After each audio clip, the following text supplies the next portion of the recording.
기자회견은 허진명 대표께서 기조 발언을 하신 다음에 그다음에 기자 여러분들의 질의응답을 받도록 하겠습니다. 바로 시작하겠습니다. 반갑습니다. 국가혁명배당금당이 이번에 151석을 여러분들이 만들어 주실 걸 믿고, 또 내일 저녁 9시 며칠지? 9시 50분에 또 10분 동안 KBS에서 연설을 하게 됩니다. 내일 거기에도 저녁에 나간 연설과 좀 비슷합니다만은 우리가 왜 151석을 해야 되느냐, 거기에 대한 분명한 이유가 있습니다. 그러니까 여러분들이 그 관심을 가지시기 바랍니다. 우리 국가혁명배당금당이 여러분들이 눈알 뒤집어질 정도로 온몸이 골병들고 새벽별 보고 자녀들 얼굴 한번 못 보고 그렇게 열심히 출근하고 30년을 직장을 다녀도 항상 빚지고 돈은 늘어나지 않고 빚 맞이는 이런 경제 구조를 만든 정치인들 이번에 쌍물 가려야 됩니다. 아무리 새벽별 보기 운동하고 자녀 얼굴 한번 못 보고 그렇게 열심히 일해봐야 결국은 빚쟁이 되는 거예요. 이런 사회 구조를 만든 이 정치인들 이번에 한 명도 남기지 말고 물갈이해야 됩니다.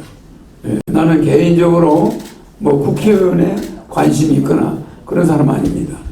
국민 여러분들이 억울함을 당하는 걸 옛날부터 지켜보면서 이걸 바로 세워서 우리 민족이 세계를 통일하고 서울특별시가 세계의 수도가 되는 그날이 오도록 내가 만들어 주려고 막중한 책임이 있습니다. 언론들은 말입니다. 눈치 보고 다니면 됩니까? 새로운 시대가 오면은 새로운 사람도 좀 조명해 줘야 돼요. 내가 꼭 몇십억 내가지고 방송에 출연해서 연설을 해야 되겠습니까? 왜 한 번도 안 불러주는 겁니까? 257명을 출마시켰는데 대한민국 언론이 있는 겁니까? 없는 겁니까? 내가 다 보고 있다는 걸 명심하셔야 됩니다. 내가 다 보고 있다는 걸 분명히 대한민국 언론들은 그 자식들을 생각한다면 그 언론에 이름을 올린 이상 내가 그냥 있지 않을 것입니다. 그 언론에 자기 이름이 올라있면은 허경영이가 나중에 그만두지 않는다는 거 분명히 알아야 됩니다. 그렇기 때문에 군소고라고 해서 한 줄도 보도 안 해주고 내가 다 보고 있어요. 편집국장 그 후손들까지 내가 지켜볼 것입니다. 그냥 있지 않습니다. 두고 보세요. 맞습니다. 공정한 언론은 하나도 내가 못 봤습니다. 나는 국회는 안 해도 좋고 대통령 안 해도 좋아요. 그러나 공정한 언론이 대한민국에 있기를 바랍니다. 부모님은 늙어서 병들어 죽어가고 있고 이렇게 어려운 환경에서 우리의 젊은이들을 위해서 지금 국회의원들이 뭐하고 있습니까? 저는 어처구니가 없어서 말이 안 나와요. 이번 총선은 그나마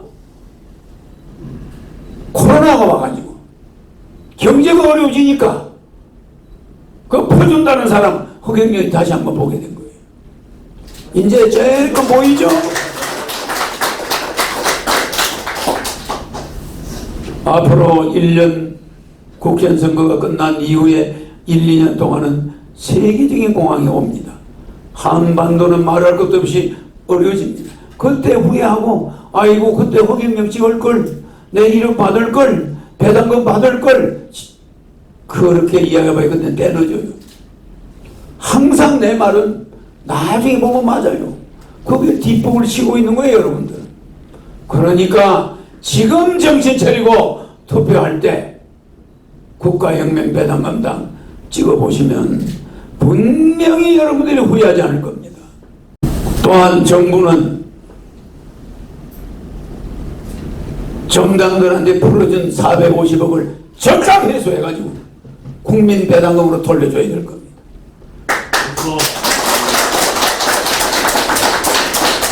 국가혁명 배당금 당해준 8억 4,200만 원도 적당 회수해가지고 국민 배당금으로 국민들에게 돌려줘야 됩니다. 세계 어느 나라가 정당들 선거하라고 450억을 줍니까? 대한민국이 그렇게 돈이 많은데 저렇게 어려운 노인들이 있습니까? 나는 이렇게 정신없는 나라는 처음 봤습니다. 아니 당원들이 있는데 당비 걷어가지고 선거하면 됐지 뭐 때문에 돈을 뿌립니까? 뭐 때문에 그 450억 어디다 쓰는 겁니까 도대체? 지금 국민들이 선거하는데 돈 받습니까? 그저 텔레비 한 줄 내주면 되고 선거 공보 인쇄하면 되는데 그 돈 후보가 그거 못합니까? 그거 못하면서 국회의원 하겠다고 나옵니까?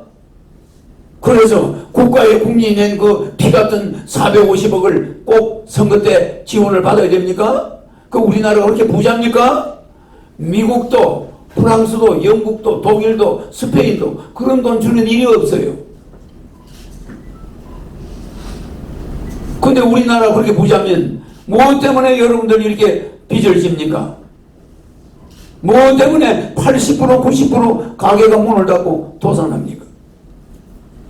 제가 뭐 여기 언론인들 기자님들 이렇게 보니까 우라통이 치밀어서 뭐 기조연설이고 뭐고 간에 도저히 참을 수가 없어요. 나는 정의감이 불타는 사람이고 진정성이 불타는 사람이에요. 나는 무슨 배설 그런 거 관심 없습니다. 원체 썩어빠진 정치들 때문에 부익부 비리병 때문에 어려서 야간 중학교부터 야간 대학원까지 한 번도 주간학교를 못 다니고 맨날 공장에 다니고 고생해봤기 때문에 나는 서민들이 얼마나 어려운지 잘 압니다. 이런 고생을 해본 사람이 저 검수제들한테 금배지 달아주는 거 그거 여러분 나라 망하는 길입니다. 여러분은 맨날 검수제들한테 금배지 달아주는 일에 충성하고 있어요. 좀 충성 그만하세요. 예? 검수제들 얼마나 머리 좋은지 압니까? 그 검수제들이 여러분들이 아무리 개미 투자자들입니다. 여러분은 그 사람들은 큰 투자자들이에요. 기관 투자자 이길 수 있어요? 그 사람들은 개미 투자자 돈을 야금야금 매년 몇천억씩 뺏어가요. 이해갑니까? 네. 돈 벌었다는 개미 투자자 없어요. 국민 개개인 흑수저들은 검수저한테 먹히고 있어요. 이제 흑수저의 반란이 일어나야 되지 않겠습니까?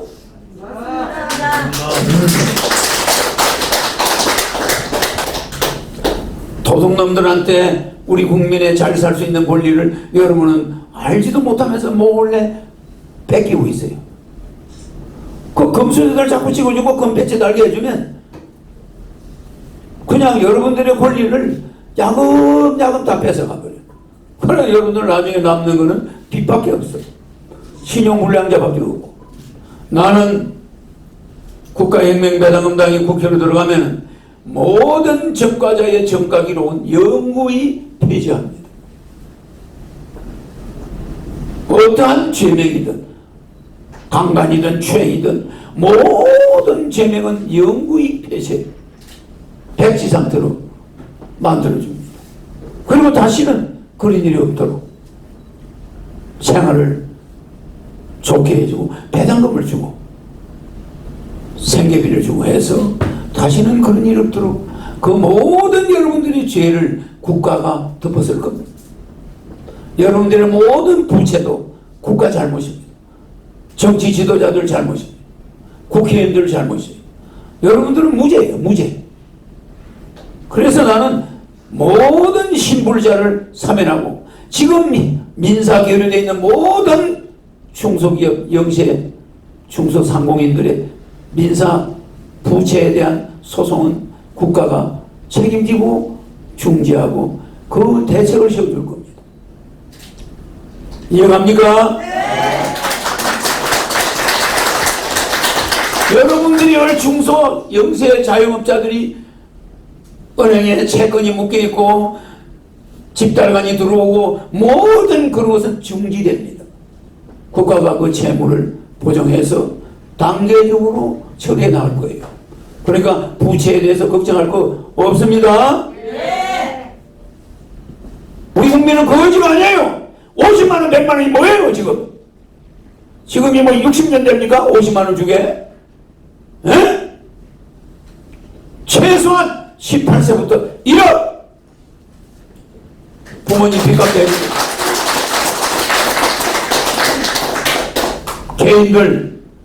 개인 간에 진 빚갚게 하고 카드 빚진 거 다 갚게 하고 그리고 간신히 방 한 칸 얻어서 설 수 있는 그런 돈이 1억이에요.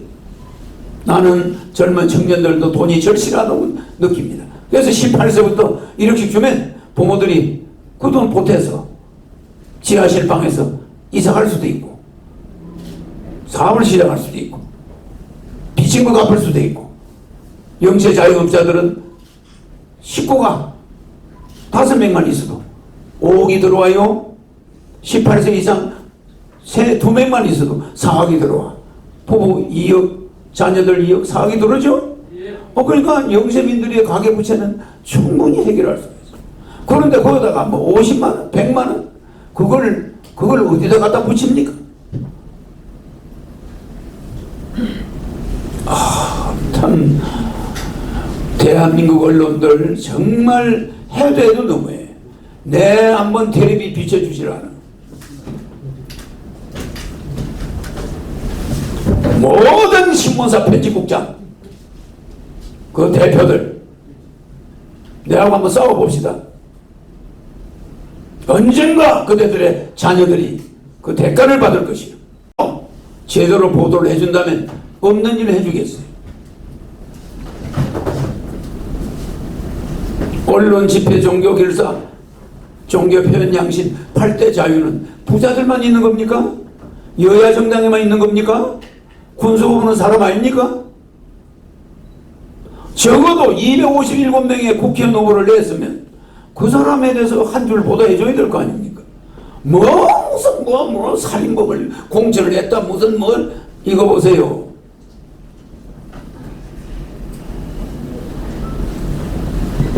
전과자들 뉘우치고 새 사람 되면 그 사람 전과에 대해서 책임지고 법적인 형을 받았으면 더 이상 논하면 안 됩니다. 그래 안 그래요? 왜 남의 전과 사생활 비밀을 방송에 떠드는 겁니까?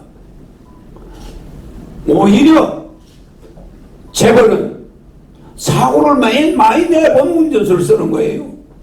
사고를 많이 내본 운전수를 왜 쓰냐? 그래서 사고가 무섭다는 걸 아니까. 그래 안 그래요? 사고 안 내본 기사는 아이고 나는 평생 사고 한 번 안 내서 이러다가 회장까지 죽이는 거예요. 왜 사고 낸 사람을 쓰느냐? 대형 사고를 내본 사람을 써요. 그 사람은 대형 사고가 얼마나 끔찍하다는 걸 아니까 항상 조심을 하는 거예요. 과거 전력에 전과가 있다고 무조건 나쁩니까? 전과가 있어도 새 사람으로 국회에 나가서 국민을 위해서 일하겠다는데 전과를 왜 따집니까? 그것만 보도합니까? 국가혁명배당당이 40%의 여자를 공천해가지고 우리나라 역사에 처음으로 했는데 꼭 여러분은 언론에 보도는 안 해주고 그 돈 이야기 나오니까 그때 보도합니까? 거기다가 꼭 무슨 범죄율이 가장 낮은 정당을 마치 전과 범죄율이 제일 높은 정당처럼 위장해가 보도합니까? 내가 카메라가 보면 목에서 피가 올라옵니다. 대한민국 언론의 카메라 두고 보세요.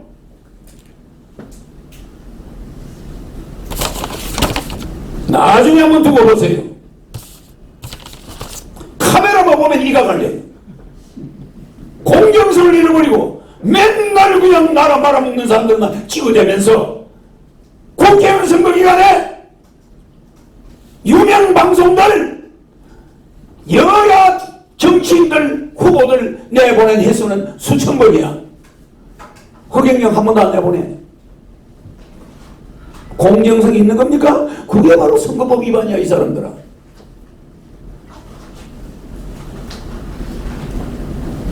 나는 감옥 갈 준비가 돼 있어요. 잡아 넣으세요. 그렇게 공정성 없는 대한민국 언론들, 대한민국에서 가장 후진된 것이 정치고 언론이야. 맞습니다. 기자 여러분, 질문을 받도록 하겠습니다. 아까 말씀드렸지만은 먼저 소속사하고 이름을 밝혀주시면은 마이크를 갖다 드리겠습니다. 발행인형 대기자 안일만입니다. 네.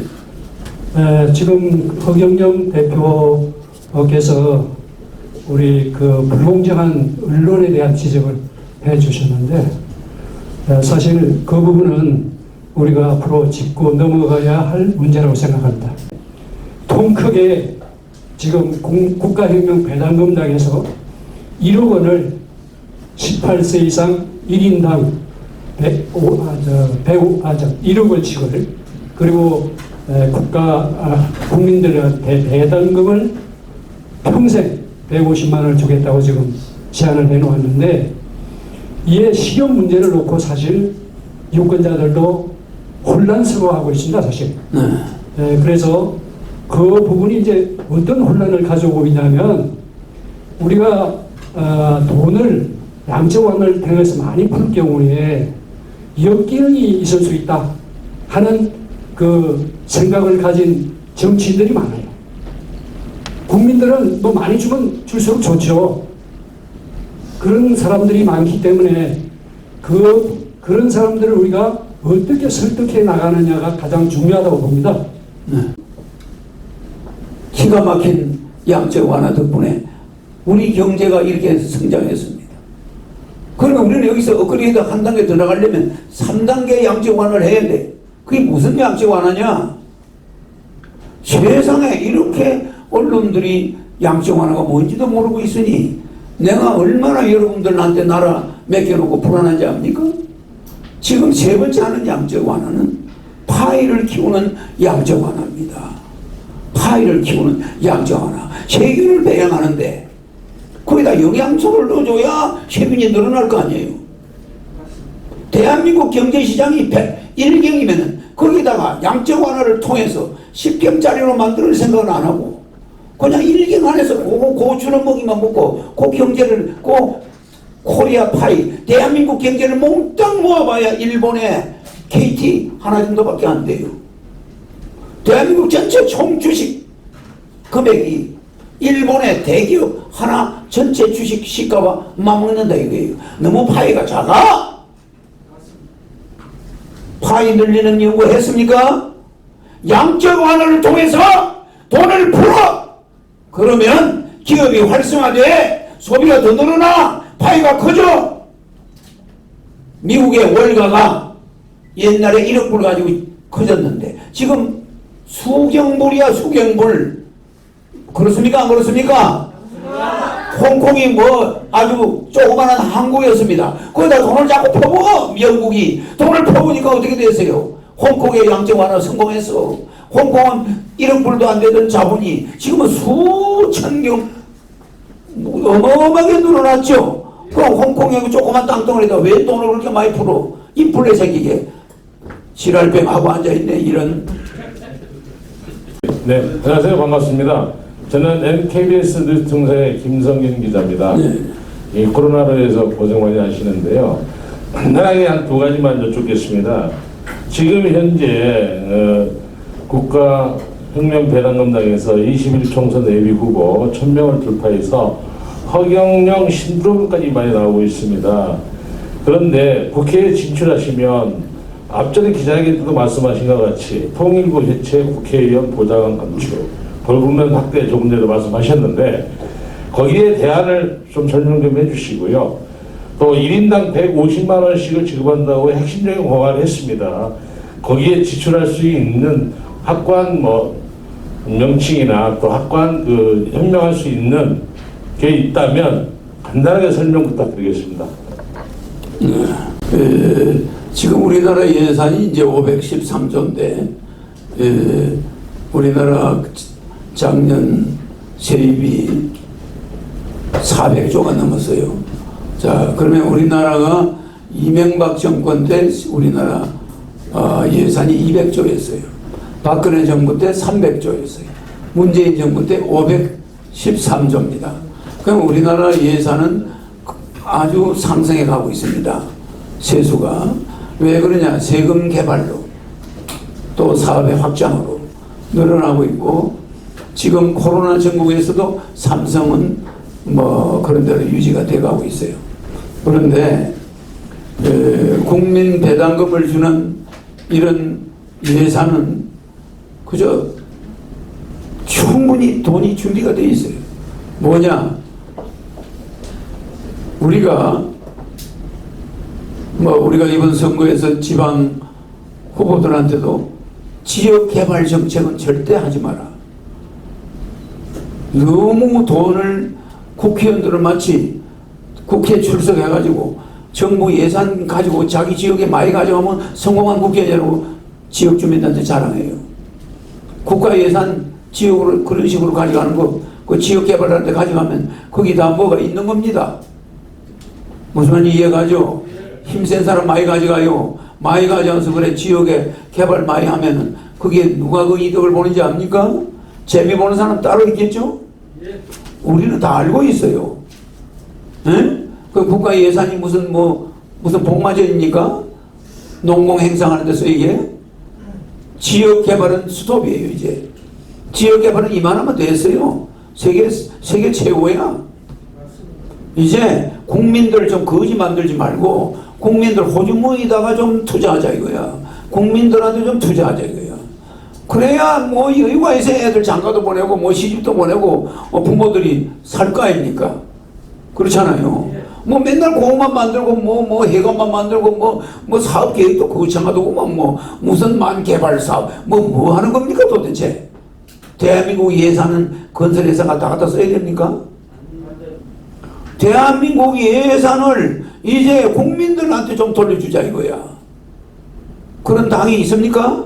없습니다. 국민들한테 돌려주는데 뭐 이의가 있습니까? 그러면 그거 받아서 국민들 호주머니가 좀 국민들이 살아야 뭐 나라가 공원도 있고 뭐 기관도 있는 거 아닙니까? 아니 언제 직장에서 뚫려날지 모르는데 온몸은 아프고 건강진단해 보면 뭐가 있다 뭐 이거 들어놓어도 시원찮은 몸인데 들어놓으면 집안 망하고 이러니 근근히 가장들이 직장 가긴 가는데 희망이 있어요? 없어요. 아니 휴가를 몇 달 갔다 오면 거지 되는 거야. 좀 쉬어봐요. 병원에 가서 입원해봐. 그러면 뭐 병원비는 의료보험에서 좀 낸다 하더라도 그 생활이 말이 안 돼요. 이러니 들어놓을 수도 없고 진퇴양난에 우리 근로자들이 어마어마합니다. 서민들. 나는 그 사람들 몸 고쳐주고 그 사람들 좀 쉬게 해주고 그 사람들이 좀 여유있게 일할 수 있게 해주고 싶어요. 그게 국민배당금입니다. 그리고 부모님 맨날 불효했는데 아들이 갖다 주면 괴로워하면서 쓰시니까 국가에서 아버지 국가를 위해서 옛날에 먼지 마셔가면서 우리나라 이만큼 하시는데 고생하셨잖아. 나라에서 돈 주는 겁니다. 150만 원 아버지 넉넉하게 쓰세요. 부담이 없는 돈이에요. 부담이 없는 돈이니까 부모들이 편안하게 사시다가 갈 수가 있잖아요. 그러니까 우리는 효자가 되는 거예요. 효자가.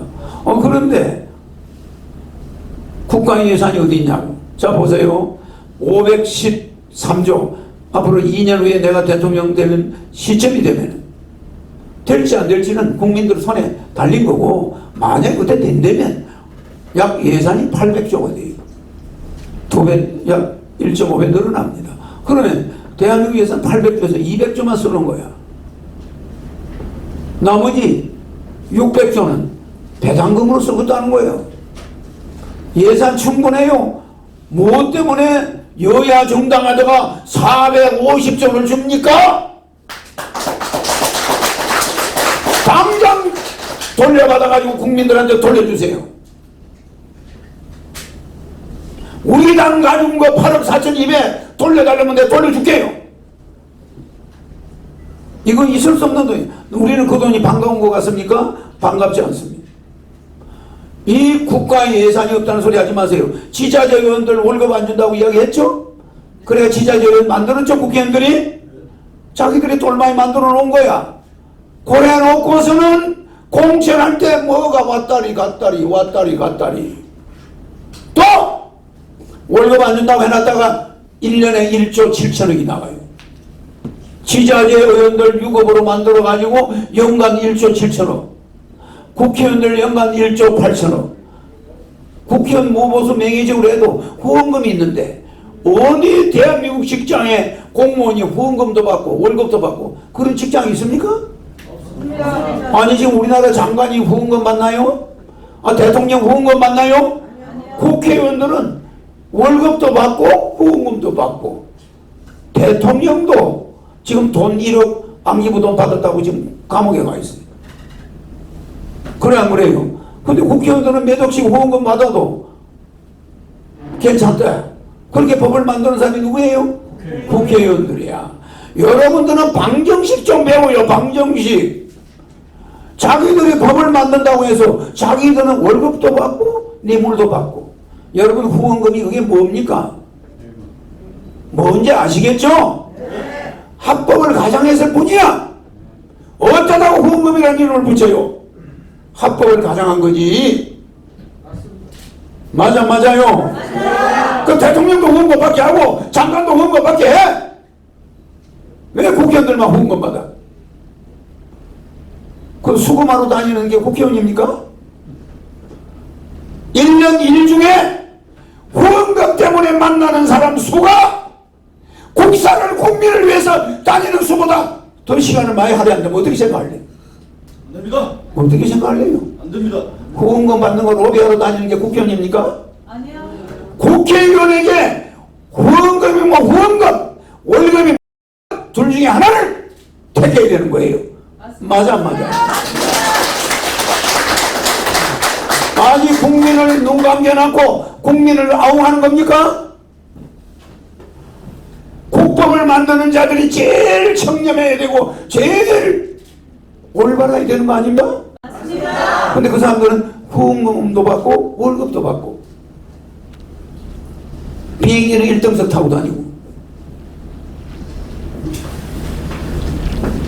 국가 예산이 어디서 나오냐? 자, 800조 중에 813조 중에 600조 국민배당으로 가져가요.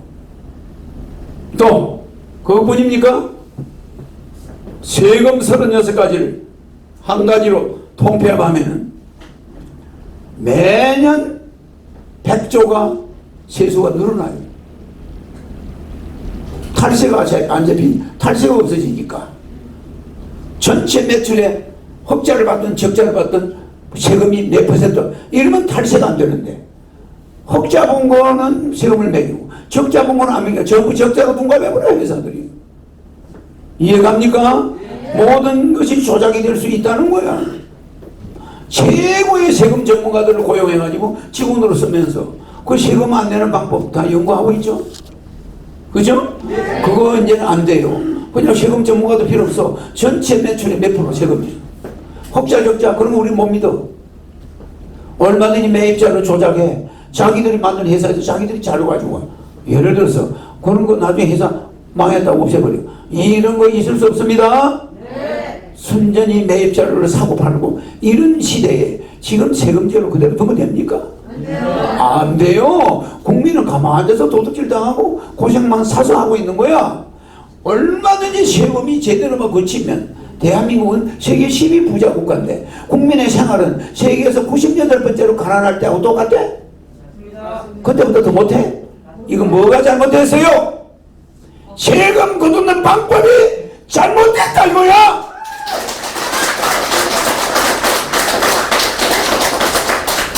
내가 정말 피를 토해야 되겠습니까? 눈 가리고 국민을 속이지 말라 이거야. 내가 나타났기 때문에 이제 안 된다. 더 이상 더는 못해요. 맞습니다. 제대로 된 세금 탁탁 통합하면은 거기서 100조가 더 그쳐. 또 고소득 탈세자들의 1년에 200조 정도가 더 그쳐. 그럼 300조가 늘어났죠. 500만 특수사업자, 직원 많은 브로커, 병원에도 환자를 소개해주면 코미션 받아.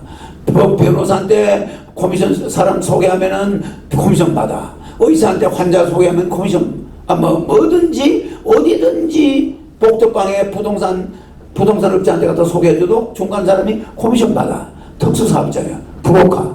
이거 한 500만 명 만들어 놓으면 지금 세금 세고 있는 거 한 100조가 더 들어와요. 지금 말이죠. 골프장을 하나 파는데 어떤 대기업의 임원이 어떤 사람한테 좀 팔아달래. 팔아주면 200억 주겠대. 그럴 수 있죠? 네. 복덕방 가서 200억 주겠다고 팔아달라고 하면 팔 수 있나? 못 파니까 일반 사람한테 부탁해.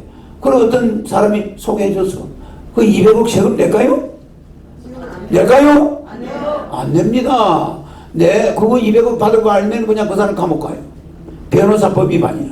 맞아요. 그러니까 세금 안 내고 200억 꿀떡 지하실로 들어가 버려. 그 돈이 어디로? 통장에 못 넣어. 맞아요. 그러니까 이거 여러분들 우리나라가 세금이 어떻게 나가는지 압니까?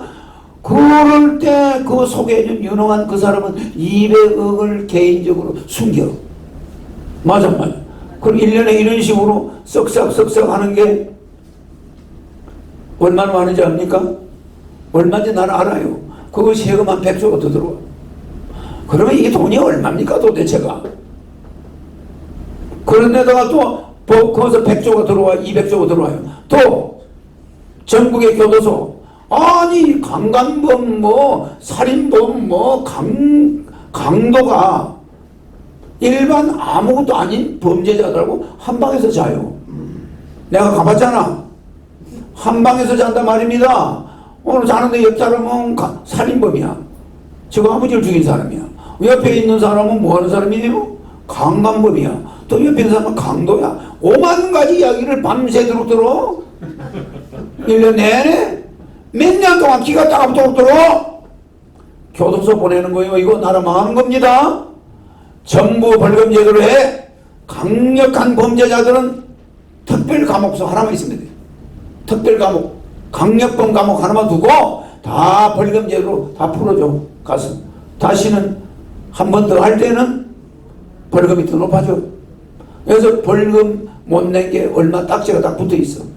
그걸 가지고 있으면서 범죄자의 길을 안 가게 된단 말이야. 점점 줄어들게 돼. 사기를 쳤다. 그러면 그 사기친 것보다 더 많은 돈을 벌금을 내야. 근데 지금 어떤 사람들은 사기 한 200억 치고 감옥에 가서 한 달에 한 6개월 있다 나와. 아, 그거 해볼 만하다 그래. 감옥에 와서 그래 내보고. 다음에 또 한 200억짜리 하나 할 게 있는데 다음에 또 감옥 가서 한 1년 있으면 될 거래. 그럼 이게 뭡니까?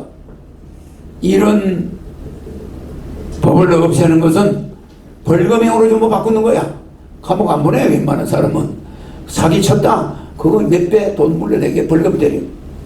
알겠죠? 네. 나가고 싶으면 숨겨놓은 돈 내놓으면 나갈 수 있어. 아니 벌금 안 낼 수 있어. 맞죠? 네. 그러니까 벌금 제도로 해가지고 가능한 국민들이 나쁜 데 물들지 않게 감옥에 가서 교육받지 않게. 그래서 범죄 교도소가 범죄 학교야. 범죄 양성소야. 알겠죠? 네. 그래서 나는 검찰청 40대 때 검찰청 상임선도위원을 해가지고 전국 교도소를 다 가봤어요. 가서 죄수들하고 상담을 많이 해봤어. 젊은 나이에. 올릴 것으로 생각이 됩니다. 네. 그 여성분들의 권익 신장을 위해서 그 대표님의 특별한 견해 있으시면 좀 이번 기회에 말씀. 저는 징병제를 모병제로 바꾸죠. 바꿨습니다. 예. 그런데 여성들도 모병제에 응하면은 여성 군인들도 모병을 해요. 여성 사병도 모병할 겁니다. 그러니까 여성을 남성과 동등하게 봅니다. 예. 그 대신에 너무나 여성의 사회적 지위가 임금차별이 있어요. 그 내가 대통령 되면 여성과 남성의 임금차별은 없애도록 할 겁니다. 지금 여성들의 임금이 남성에 비해서 좀 낮아요. 그건 현실화해야 됩니다. 여성을 안성으로라도 썼는데 왜 임금을 그렇게 낮추면 됩니까? 그래서 여성과 남성의 임금 차별 없애고 또 여성들이 지금 받고 있는 휴가 그 기간이 짧아요. 그래서 여성 휴가를 2배로 늘릴 거예요. 여성들의 왜? 여성들은 사적으로 시간이 필요한 게 많으니까 2배로 늘려주고 남성들의 휴가 제도도 많이 늘리고 가능하면 비정규직을 70%까지 해서 여성들이 일을 가정 일을 해가면서 직장 일을 하는 게 부담이 없도록 시간을 자기가 정하도록 여성들은 편의를 많이 봐줄 거예요. 그런 게 왜? 우리도 어머니가 바쁜 걸 봤잖아. 어머니들이 바쁜 걸 보면 여러분 잘 알았죠? 집안일 하라, 직장, 그럼 어머니들이 논에도 나가야 돼, 밭에도 나가야 돼, 뭐 밥도 해야 돼. 어머니들이 바쁘기 때문에 여성들은 3가지 이상의 지도자입니다. 집안에 가서는 가정의 자녀들의 선생이에요. 자녀들의 보육사입니다. 보육사여야지. 가족들의 건강 챙겨야지. 간호사예요. 직장 가면 또 나라의 일꾼이에요. 이건 또 부인으로서 역할을 해야 돼. 이게 또 며느리로서 역할을 해야 돼. 그 여성들은 직업이 한 5가지가 되거든요. 그러니까 여성은 어머니로서 직업, 직장인으로서 직업, 며느리로서의 직업, 자녀로서의 직업, 교사로서의 직업, 자녀 교육도 책임지고 있어요.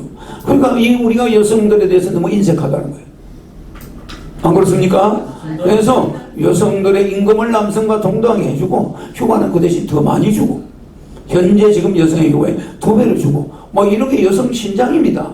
나는 이런 게 머릿속에 골수에 박혀 있어요. 그래서 후보도 40% 무조건 여성 후보를 50%로 하려고 했는데 여성을 구할 수가 없었어요. 그래서 40% 출마시켰습니다. 88명. 우리나라 역사의 처음이에요. 그런 당을 여성들이 환호 안 해주면 되겠습니까? 그렇죠? 네. 이것도 여권 신장이야. 자, 여성을 강제로 이런 정치 부분은 너무 여성이 없으니까 이럴 때는 좀 강제성을 띄어서 공천을 여성을 평균적으로 많이 나가게 한 거예요. 그건 있을 수 있는 거라고 국민들이 나는 이해할 걸로 봐요. 에? 공정한 경쟁은 아닙니다. 남성들이 나가면 붙을 확률이 높은데 왜 여자를 뽑아가지고 그 고생을 하고 있습니까? 여야 정당은 안 뽑습니다. 여자 많이 뽑아라면 후보가 국회의원이 적게 붙는다는 거예요, 그 사람들은. 그러니까 우리는 적게 붙더라도 여성을 절반하자 이거예요. 여성의 경쟁력이 좀 부족한 이럴 때는 이런 곳에는 국가가 의도적으로 여성을 내셔야 된다. 그래서 비례에는 여성을 무조건 50% 해라 이래놨어요. 그렇지만 지역 후보도 무조건 50% 해라 이렇게 하면 되는데 국가에서 아직 그렇게는 못하고 있습니다. 왜? 역량 차이 때문에, 당락 때문에 지금 그러고 있으니까. 그러나 우리는 그걸 40% 달성했다는 거 알겠죠? 8억 4,200원 기회가 되면 돌려줄 수 있으면 우리는 돌려줄 거고, 여야에 나간 540억도 450억도 반드시 돌려받아가지고 국민들한테 돌려줘야 됩니다. 근데 현행법상 반납이 불법이기 때문에 반납을 못했습니다. 그 대신 그 여성 추천 보조금은 지역구 여성 후보들에게 쓰여지는 용도에 맞게 해서 전액을 다 그 지역구 후보들 내라고 그랬다는 걸 한번 말씀드리겠습니다. 예, 그분 하겠습니다. 아니, 내 문제인데. 제가 아니, 뒤에 있습니다. 예. 순서대로 좀 드리겠습니다. 예. 한국의정방송 TV 뉴스 최철근 기자입니다. 지금까지 우리 대표님께서 국가혁명배당론당의 핵심 정책에 대해서 말씀을 잘 해주셨습니다. 근데 조금 내용을 바꿔가지고 요즘 사회적으로 문제가 되어지는 것을 하나 제가 질문을 드리겠습니다.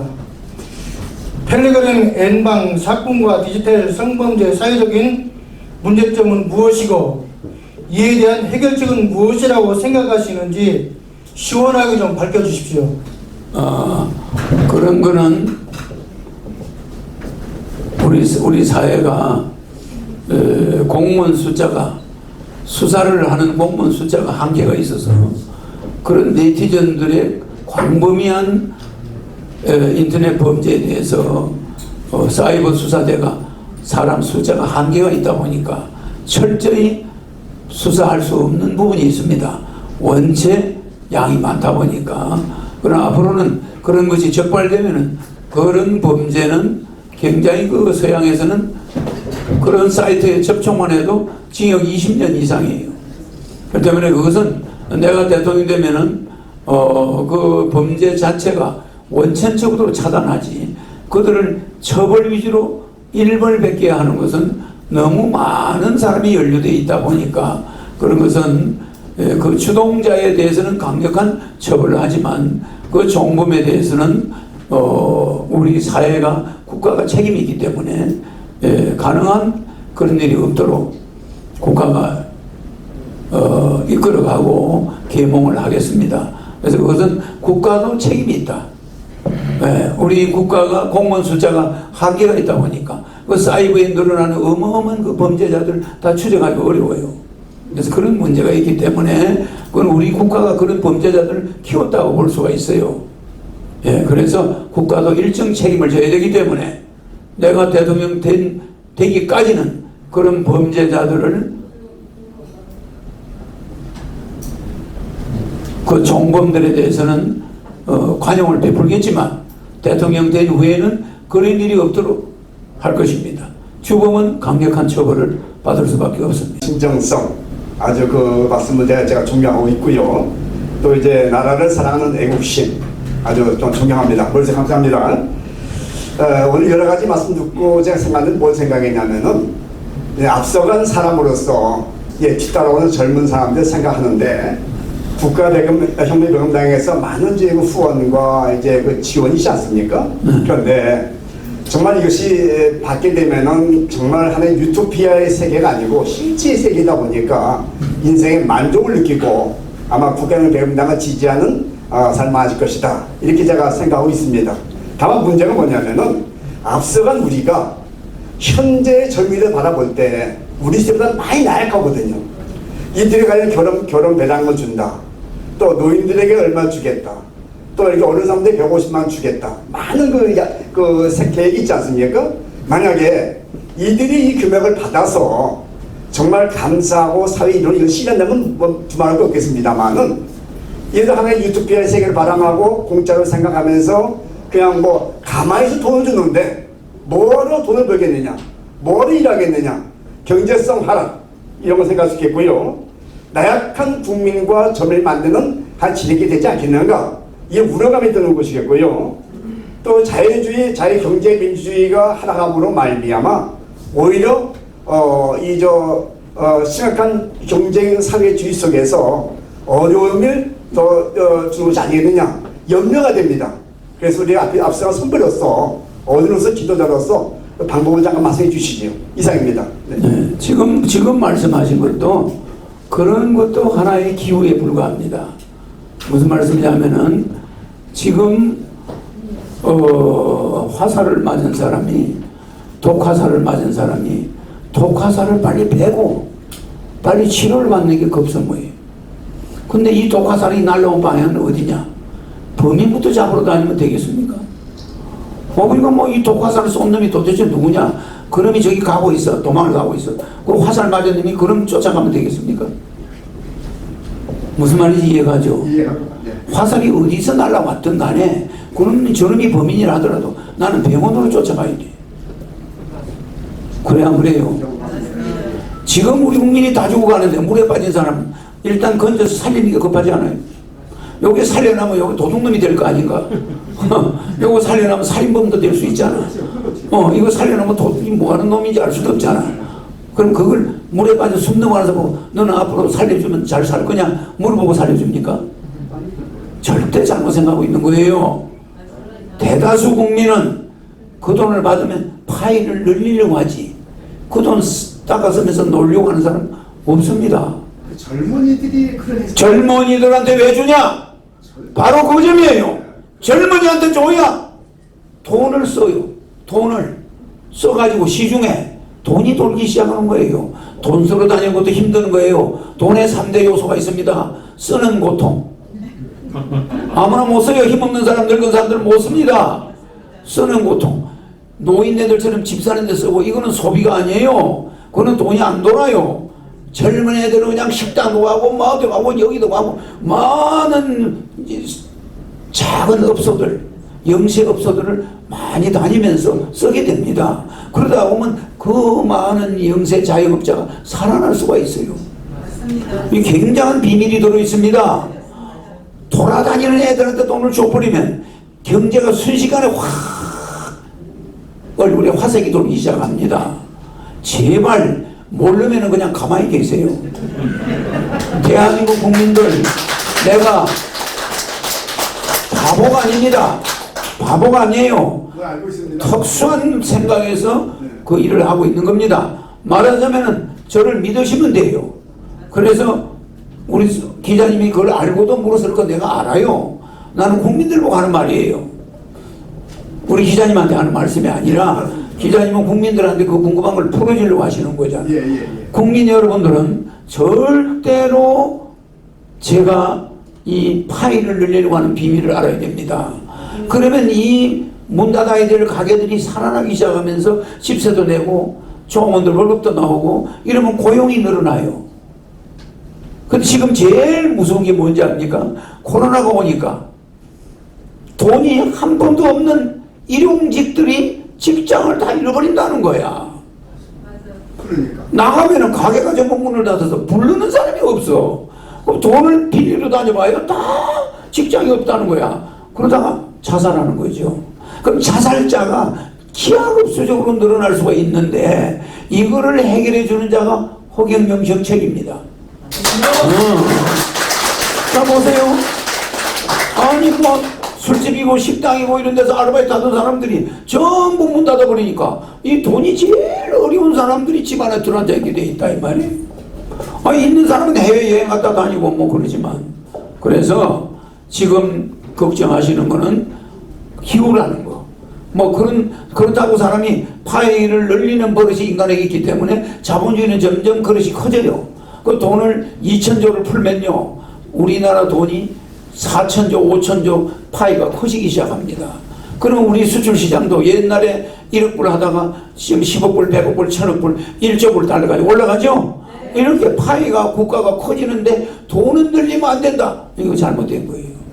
그래서 2,000조를 발행하고 2,000조, 2,000조, 3번 6,000조 양적 발행을 완화를 하겠다는 거예요. 그러면 우리 경제는 이 파이가 2배, 3배로 커질 수가 있습니다.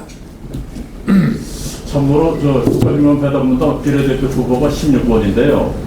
총재님께서 이번에 과반수 차지하시게 되면 국민배당도 카드를 나가서 지급할 건데 카드가 16가지 숫자입니다. 신용카드가. 4416. 예, 우연이시지만은 여러분 신용카드 그만큼 또 저희 총재님이 공약이 하루 된다는 게 아니고요. 30몇 년 동안 해온 거기 때문에 신뢰도가 많이 들어갔습니다. 신용카드 하면 이 신뢰 아닙니까? 16번 참고해 주시고요. 제가 뭐 인터뷰하면서 막말도 하고 합니다만은 선거 때라서 그렇습니다. 나는 기성 정치인들만 보면 입에서 막말이 나오는데 개인적으로 대통령이나 정치인을 개인적으로 욕을 한 적이 없습니다. 다만 알겠습니다. 정치인 전체를 묶어서 내가 말을 하는 거예요. 예. 자 우리 KBS 또 다음 제 순서 가지고 저기 인터넷 문학 방송의 예. 한국사랑 N의 김국희 기자입니다. 예, 예. 우리 박수. 네, 와주셔서 고맙습니다. 예, 감사합니다. 오늘 총재님 이렇게 말씀을 들으니까 속이 시원하고요. 뭐가 확 떨리는 같은 그런 기분입니다. 네, 그런데 이제 우리 문학방송에서는 총재님께서 2000년 1월 1일 그 출간된 무화 꽃은 지지 않았다는 예, 그게 2개월 만에 베스트 2위를 차지를 하셨더라고요. 예, 그래서 그게 전국 베스트. 예, 전국 서점 베스트 2위지. 지금처럼 교보문고 베스트 이게 아니고 예. 전국 서점 베스트 1위까지 올라갔어요. 그래서 이제 저희 문학하는 사람들이 아니 도대체 어떻게 된 거냐고. 예, 그래서 이제 그게 내가 생전 처음 쓴 책이에요. 예. 생전 쓴 책이 처음 쓴 책인데 책을 딱 나오자마자 그냥 2위에 올라갔죠. 예, 이더라고요. 전국 판매 2위야. 좀 있으니까 전국 서점 그냥 1위로 올라가서. 그 책이 뭐 10,000만 부 이상 나갔습니다만은 어쨌든 내가 처음 쓴 책인데 그 책을 밤새 읽고 우는 사람도 많았고 대단했어요. 그렇다고 해요. 그래서 그래서 1750 그 홈페이지에 명예 그 느낀 그 감성적인 그런 굉장히 대단했다고 그러면서 우리 이제 문학책을 좋아하는 사람이고 문학을 하는 사람들이니까 조금 연구 대상이 되지 않느냐 이렇게 이야기도 하고 그랬습니다. 그래서 참 문학하는 사람으로서 그런 부분은 정말 특별하다고 생각합니다. 그리고 이제 지금 우리 옛말에 호랑이는 죽어서 가죽을 남기고 우리 사람은 죽어서 이름을 남긴다는 이런 그런데 그 하나 빠진 게 있어요. 정치는 죽어서 입을 남깁니다. 그래서 그런지 요즘 최근에 전부 이름을 남기려고 글을 엄청 많이 쓰거든요. 사람들이 등단도 많이 하고. 그래서 그런 부분에서 사실 이제 조금 여유가 있는 사람들은 책을 한 권 내는데 굉장한 출판사에 그 어떤 돈이 많이 듭니다. 그래서 그런 작가들의 열악한 사람들도 많이 있거든요. 그래서 그런 부분, 문학계에 그런 부분을 조금 생각하시는 분 말씀 좀 해주시고, 그리고 이제 페미니즘 그 문학에 대해서 조금 어차피 여기서 이제 선관위에서 많이 이번에 여성을 많이 후보를 냈으니까 그거하고 연관을 좀 하셔서 말씀 좀 부탁드리겠습니다. 지금 국민 배당금 주는 거 있죠? 150만 원씩. 그 다음에 코로나 긴급자금 1억 있죠? 그게 문인들에게 큰 도움이 돼요. 글 쓰는데 부부 300이 나오잖아요. 글 쓰는 사람들은 마음 놓고 글을 쓸 수가 있어요. 지금 제일 이득이 되는 게 문인들은 출퇴근을 잘 못하는 사람이 많으니까 그거 창작해서 큰 돈이 안 되는데 창작을 해도 생활비는 300만 원 나오니까 부부가. 그러니까 문인들은 큰 도움이 되고 예술인들, 탤런트들, 뭐 고정 수입이 없는 사람들은 굉장히 도움이 돼요. 그러니까 일반 직장이 아닌 프로페셔널들 이런 사람들도 도움이 됩니다. 그래서 나는 시를 한 500편 외울 정도니까 나는 내가 외우는 시 중에 10분짜리도 있고 20분짜리도 있어요. 총재님도 문학인이시대요. 그럼요. 내가 하나님 우리의 복된 만남을 점지하여 주시옵소서. 동쪽에서 달려온 한 남자와 서쪽에서 달려온 한 여자가 만나면 첫눈에 알아보게 하옵시고 다시는 나뉘지 못할 준열한 심판을 주시옵소서. 이게 김남조 시인이 한 거죠. 이런 식으로 시를 내가 한 500편 외워요. 많이 외우죠. 많이 외우죠. 차신 사륜사로 일백번 경세로 백골위진도 혼백이야 그죠? 이 몸이 죽어주고 골백번 100번 멈춰주고 그렇잖아요. 배우. 이런 것이 한문이든 한글로 된 시든 한 500편을 외우니까 시문학에 관심이 있죠. 또 말씀 좀 드리고 싶어요. 박근혜 정부 때 그게 작가들 4호 50년이 이제 그 이미 70년으로 바뀌었거든요. 그런 부분도 조금 생각하고 계십니다. 근데 이제 그런 부분은 지금 시간상 내가 좀 그렇고 그건 내가 강의 때 이제 이야기합니다. 어쨌든 문인들에 대해서 예우는 내가 1억 주는 거하고 150만 원씩 주는 거 그게 문인들의 활동에 상당히 도움이 될 거예요. 왜냐 문인들은 돈을 추구하는 게 아니니까 양적으로 추구하는 자들은 책을 못 써요. 질적인 걸 추구하니까 질적인 걸 추구하는 자들의 어려움은 양적인 거야. 경제생활 그걸 내가 보충해 주지 않습니까? 그래서 굉장히 국가가 안정이 될 거예요. 고맙습니다.